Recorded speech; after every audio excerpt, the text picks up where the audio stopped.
Coming to America, one of the great Eddie Murphy 1980s classics. Coming up, we're going to talk about why we like it so much. Wait right there, Kim. Roseberries.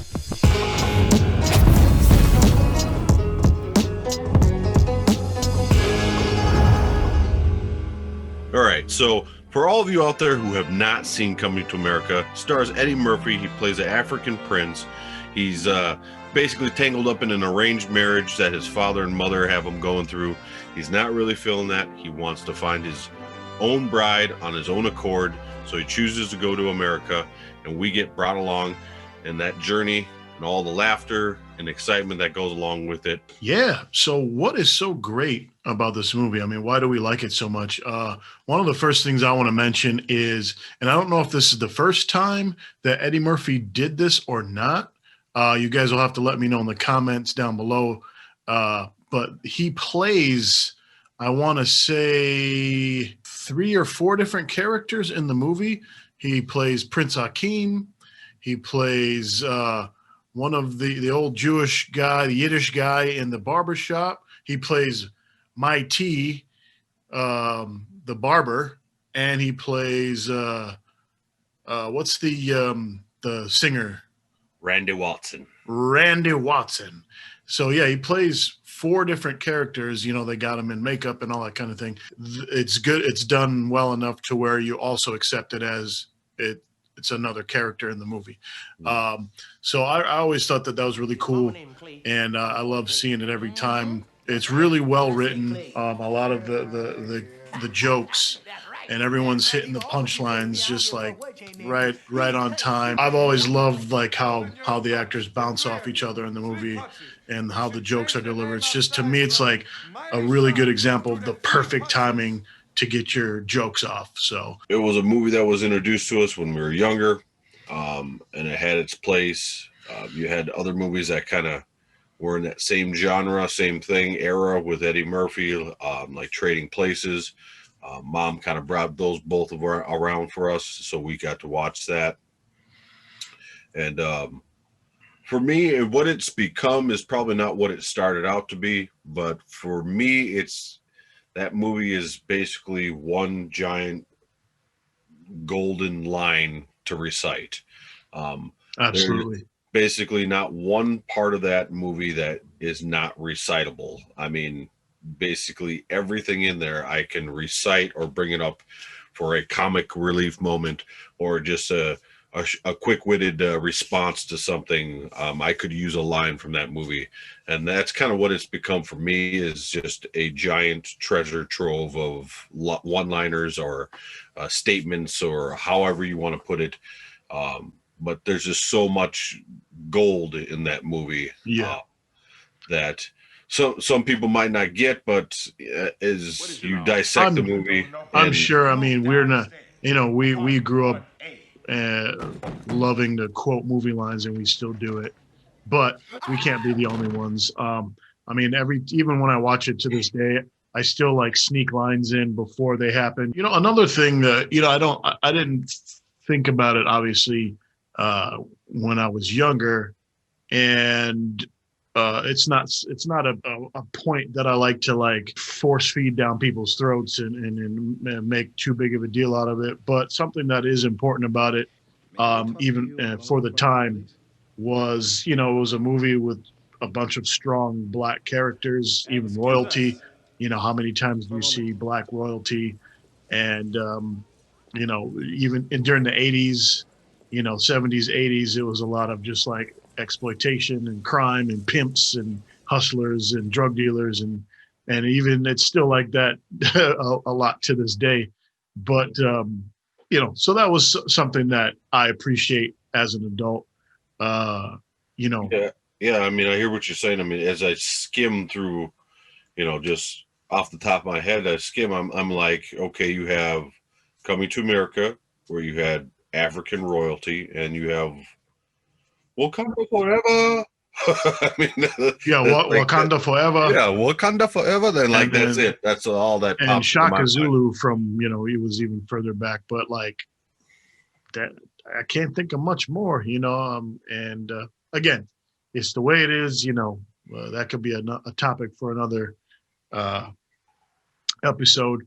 But again, so I appreciate it now as an adult, and it's nice to see, and I'm glad that the movie still holds up to this day. So yeah, I agree with what you're saying. I mean, yeah, it's definitely still holds up to this day. I was thinking when you were talking earlier you were talking about Eddie Murphy and all the characters he plays.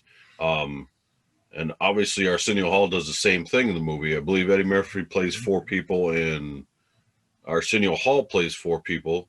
I'm going to challenge you. I'm going to challenge you a little bit on it.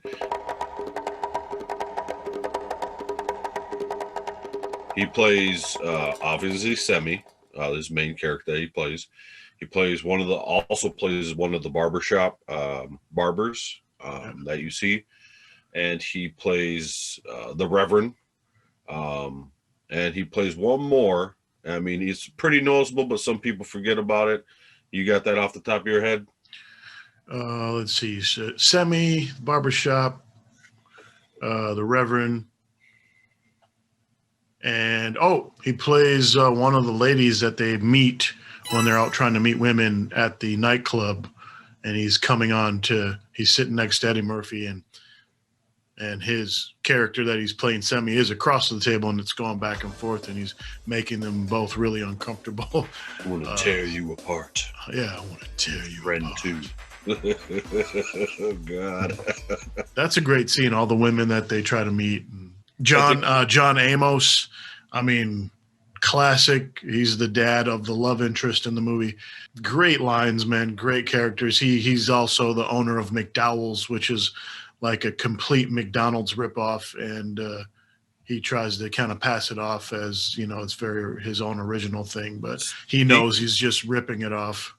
Look, me and the McDonald's people, we got this little misunderstanding. See, they're McDonald's. I'm McDowell's. Huh? They got the Golden Arches. Mine is the Golden Arcs. Now, see, they got the Big Mac. I got the Big Mick. We both got 2 all-beef patties, special sauce, lettuce, cheese, pickles, and onions. But they use a sesame seed bun. My buns have no seeds. Just a big ripoff. Yes. But Johnny. Great stuff. It's great stuff.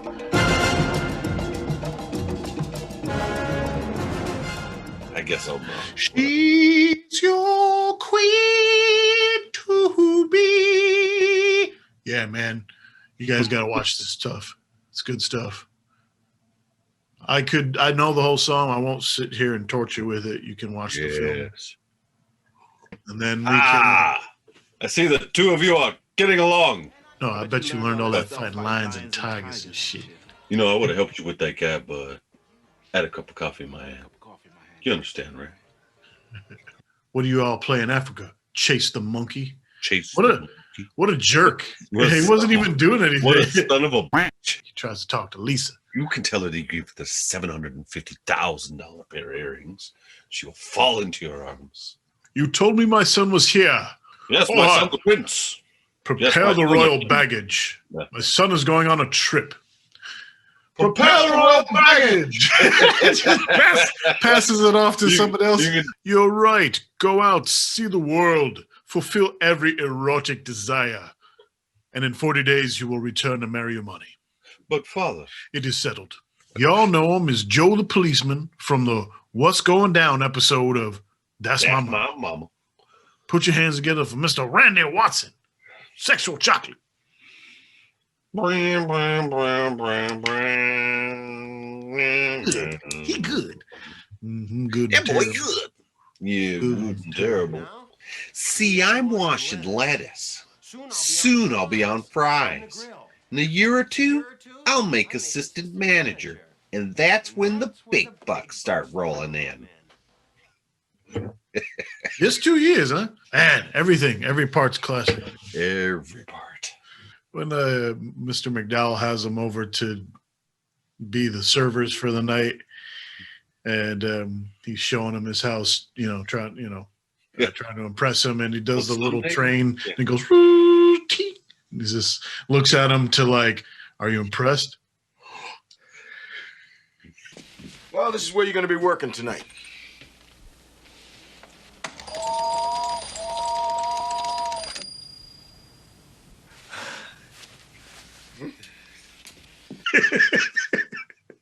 So those are some of the reasons that we like this movie.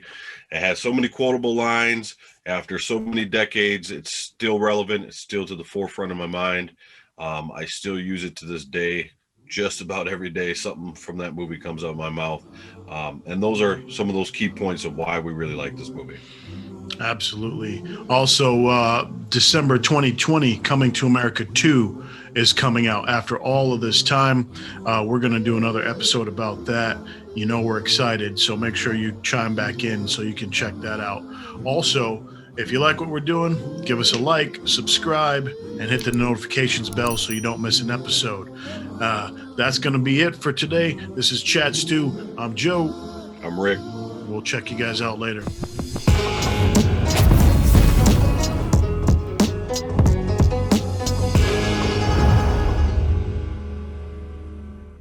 See, I'm washing lettuce. Soon I'll be on fries. In a year or two, I'll make assistant manager. And that's when the big bucks start rolling in.